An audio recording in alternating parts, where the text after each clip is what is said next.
by this legislation personally.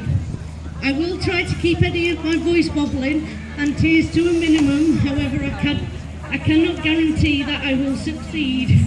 Thank you.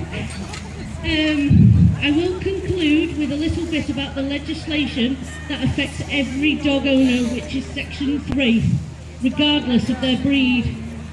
We will be available for any questions people may have, and I did hope to have some leaflets handed out, which I think they are, but we might run out.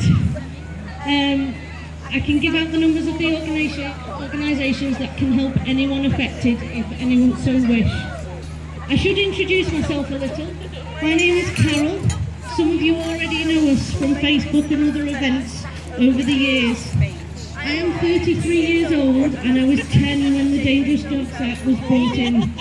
At 14 years old, I was involved in a dog attack where I sustained a dog bite that gave me lifelong scars and a fear of dogs for a good 15 years afterwards. Nothing was done about that dog's owner.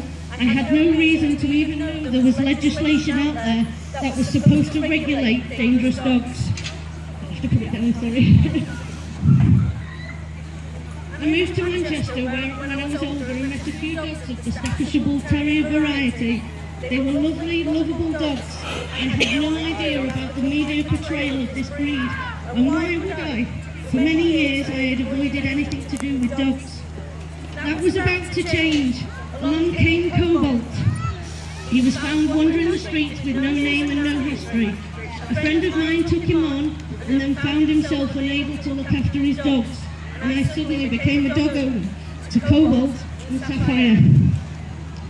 Now I will admit I knew nothing about owning dogs, and I had to learn as I went on. You're probably wondering why I'm telling you all this. I just want you to picture how easy it is to not know about something that has the potential to turn your life upside down. Now I'm going to leave our story for a minute while I detail Section 1 of the Dangerous Dogs. In 1991, after a spate of publicised dog attacks of various breeds of dogs, the Dangerous Dogs Act was introduced.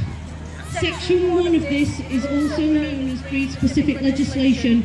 It sets out 4 banned types of dog in England, Scotland and Wales. The 4 types are the Pit Bull Terrier, the Japanese Tosa, the Doggo Argentina and the Filio Brasileiro. Northern Ireland also has its own version of BSL. A police officer or a dog warden has the power to seize any dog under this act that they have reasonable belief is a banned type. This legislation is the only legislation set out where you are already guilty unless proven otherwise. Basically, if that officer states that your dog is of type, then it is, and it's up to you to prove otherwise. A High Court ruling in 1993 determined that a dog would be known as type if it has substantial, and by substantial I mean approximately 60% of the characteristics of a standard that is set out.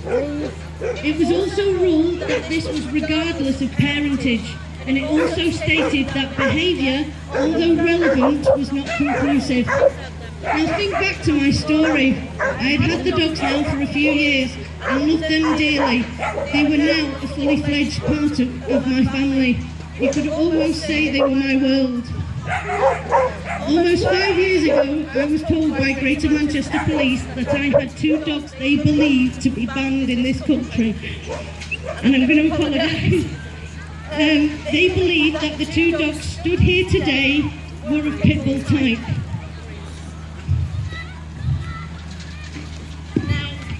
I'm no expert in dogs, as I've already admitted, and I will never claim to be, but I'm an ordinary dog owner. However, my belief that these 2 dogs here are of Staffordshire Bull Terrier type.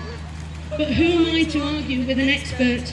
Who is any law-abiding dog owner compared to a person of authority, someone who's supposed to protect and uphold the law? Imagine how you would feel as an ordinary dog owner. You love your pet, you know your pet, they've never done anything wrong, yet here is someone of authority telling you that your dogs are dangerous. I will tell you how you feel. You feel bewildered, upset, There's disbelief and unsure what is coming next. Then the knife is pushed into your heart further. They're taking your family away. This could be the last time you see them. You are devastated and heartbroken. There's fear and an uncertainty, and there's some of the words you could use to describe the feelings swirling round. The dogs were gone. They were taken from my house on slip leads, without their collars or any reminders of home. Would I see them again? The not knowing and the not being able to do anything but wait till this is two of the worst things you will face once caught up in the horror of BSL. I eventually got a court date, which was October, 6 weeks after they'd been taken. So this is it. I've never set foot in a courtroom before, and now I was there fighting for my dog's lives. This can't be true, can it? I'm stood listening to the expert who sees them. He's talking about fighting dogs and how Cobalt and Sapphire fit the look of a fighting dog. It is hard. You know your own dogs. They are loving. They would never hurt a fly. Yet they are talking about them as if they are some of the most dangerous creatures on this earth. The expert also details the exam, how evasive it is, and that's their words. Hands in mouths, legs pulled slightly, tested against reactions in situations that you would never put your dog through. It's hard that you know your dog's just been put through this.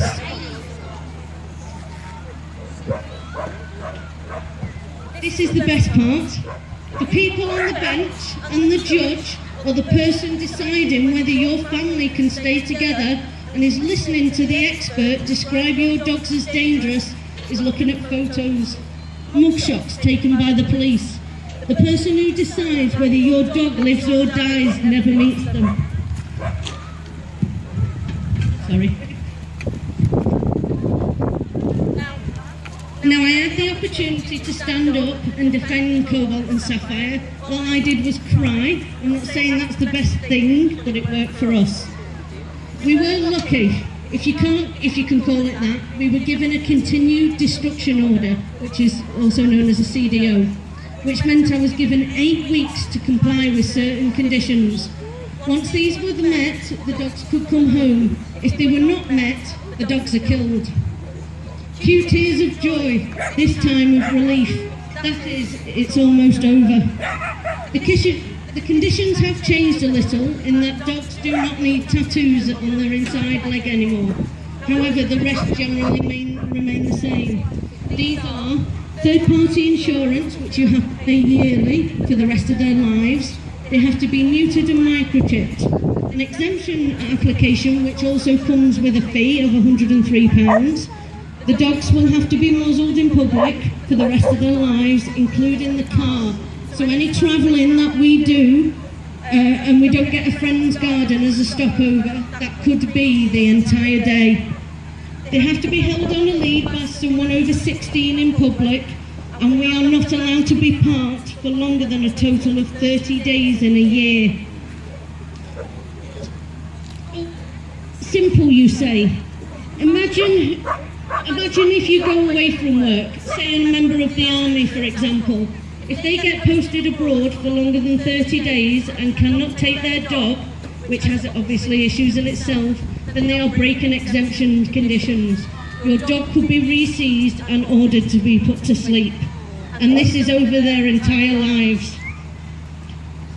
Cobalt and Sapphire were gone for a total of 7 weeks, which is relatively short compared to some cases. That can range from 3 days, which is a stay-at-home policy rarely exercised, to 2 years. Please take a moment to reflect on that 2 years. You don't know where your dog is being kept. You can't see them. You have no way of telling if your dog is being looked after, and you rely on brief telephone calls with the officers. Now you might be stood here thinking I'm exaggerating. There are approximately 3,000 exempted dogs deemed safe by the court in this country, where owners can tell you I'm not. You may think you know the breed of your dog and must have done something, the dogs must have done something for the police to seize them. Well, you would be wrong. Cobalt and Sapphire have never put a foot wrong. This law is based purely on looks. So, for example, the shape of an eye and the ratio of one rib to another. It's like saying all ginger hair people have a temper. It's exactly the same in dogs.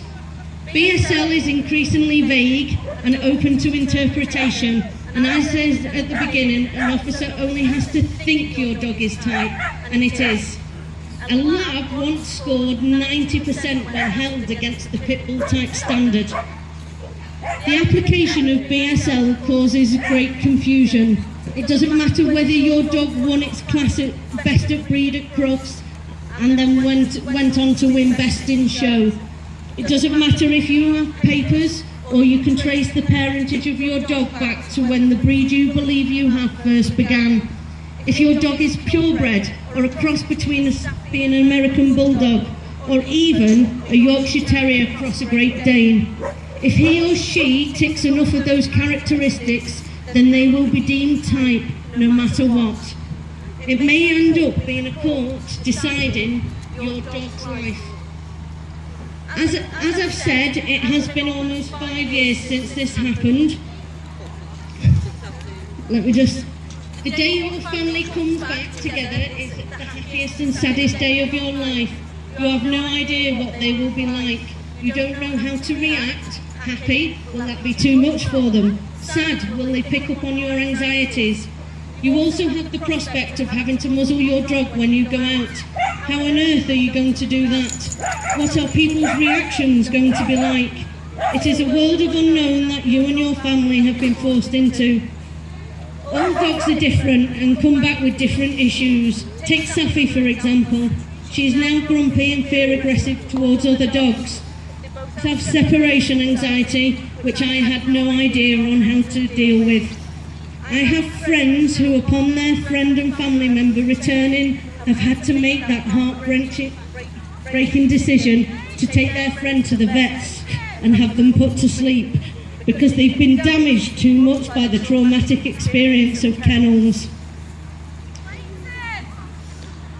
We are not going to live our lives with the stigma of being dangerous. We are not going to hide. As some of you know me, we are known as the Canine Crusaders, and you will have seen us at MBSL events. A couple of years ago, they became the first 2 exempted pit bull types to pass their Bronze Casey's Citizenship Award, paving a way for more owners and dogs to do theirs and show people we have a place in society despite what they may throw at us. Last year we attended the London Pet Show and received the Dogs Today medal alongside the likes of the lady who founded Dogs Lost and Street Cat Bob made an honorary dog for the day. They were given out by Owen, aka Little B, and it was a great day. And that was topped by Zara, another exempted dog, also being there making the semi-finals of Super Dogs Live, which I believe a Staffy won this year. Okay, I will try and wrap this up quickly as I know you're all eager to get off. If your dog gets seized, you need to keep calm. If you start arguing with the police authorities, not only will you stress your dog out, it could go against you, as you are now assessed as whether you are a fit and proper person to own one of these dogs. Let them take your dog. Do not sign anything. Dogs have lost their lives because owners have not realised they're signing the dog's ownership over to the authorities. And ring one of the 2 organisations that can help. These organisations are run by volunteers and they will do the best to help anybody. They are called Deed Not Breed and DDA Watch. They both have Facebook pages and websites. I have most likely missed bits. It is a lengthy bit of legislation and you can get the information again on the 2 organisations' Facebook page. I'll briefly detail the other section and the amendments, but it's not going to be as long as this section 1, as I'm not much of an expert. I'm just going to read out the paragraph taken from one of the organisation's pages. This is for everybody. The new amendments to Section 3 are in force from the 13th of May 2014 and they apply to owners or people in charge of any breed of dog that is out of control in a public or private place and cause reasonable apprehension of injury to a person or an assistance dog. If a dog is dangerously out of control in any place in England or Wales, whether or not a public place, the owner, and if different, the person for the time being in charge of the dog, is guilty of an offence. Or if the dog, while so out of control, injures any person or an assistance dog, it is an aggravated offence under this subsection. This change leads to the repeal of the previous section 3, which previously covered private places where dogs were not supposed to be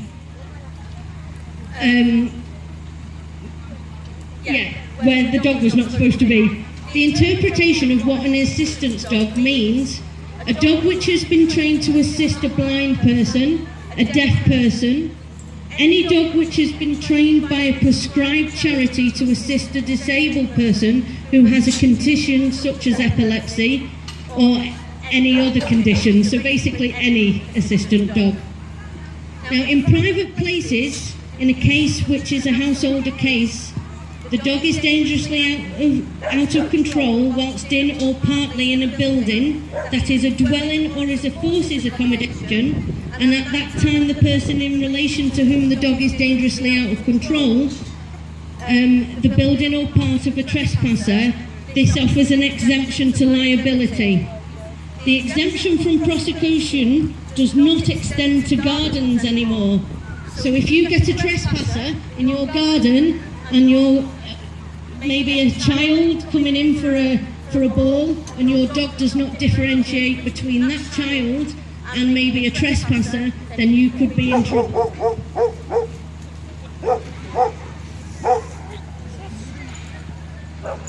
This is in addition to the current available defence under section 3.2 for a person who is charged with being the owner of a dog but who was not at the time in charge of it, and who can prove that the dog was at the time in the charge of a person whom he reasonably believed to be fit and proper to have charge of it. Powers of seizure are now available to a constable or an officer of a local authority to carry out such duties to seize any dog in a place in England or Wales which is not a public place. If the dog appears to the constable or officer to be dangerously out of control, previously this was only possible if the dog was dangerously out of control in a public place or a private place where it was not permitted to be. Sentencing powers have also been amended to the following maximums: 14 years if a person dies as a result of being injured. It's 5 years in any other case where a person is injured, and 3 years for an assistance dog. The test for dangerousness applies to dogs of any breed found to be dangerously out of control.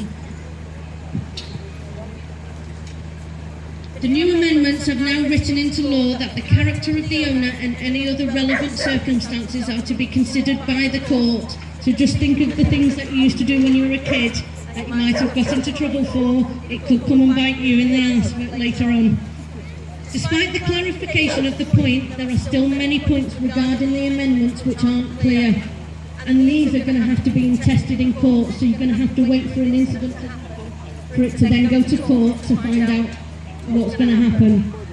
They give no comfort to those who are injured of the family or those who are injured to prove to be fatal. There is also a point where the person who is killed, they could be dealing with their own grief but facing anything up to 14 years in jail if they were the owner of that dog. So if your family member gets injured by your own dog, then you could face a maximum of 14 years in prison. We suspect the defence in gardens will result in responsible owners finding themselves before the courts not being capable of differentiating, like I said before, between someone climbing in the garden to retrieve a ball and breaking into their home. I'd just like to say thank you very much for listening. I'm sorry if you have to reach for any tissues. And then before I do go, I have mentioned a lot of harrowing things today and touched on the nightmare that is the current legislation in the UK regarding dangerous dogs, or dogs in general. Please don't let this stop you from living and enjoying your life with your dog. Otherwise, the Dangerous Dogs Act has won. Just know your rights, remember never to sign anything, and contact the organisations that can help. Thank you very much.